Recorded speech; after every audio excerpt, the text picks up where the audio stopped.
અમરેલીમાં ભારતીય જનતા પાર્ટીના પૂર્વ સાંસદ નારણભાઈ કાછડિયાએ આજે જે પોતાનો રોષ વ્યક્ત કર્યો છે, આ તકે હું ભારતીય જનતા પાર્ટીના પૂર્વ સાંસદને ખૂબ હૃદયપૂર્વકના ધન્યવાદ અને અભિનંદન પાઠવું છું, કારણ કે એમણે સત્ય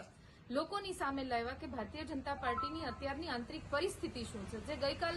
ગઈકાલની ઘટના થઈ કે જેમાં જયેશભાઈ રાદડિયાની જીત થઈ, એમાં પણ હું અભિનંદન આપીશ માનનીય દિલીપભાઈ સંઘાણીને કે જેમણે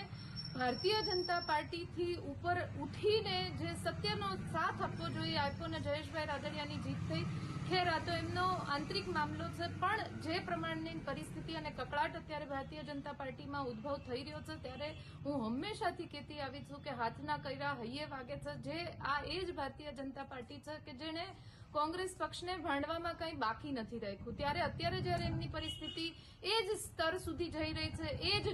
જે પ્રમાણેના સ્ટેટમેન્ટ કોંગ્રેસ પાર્ટીએ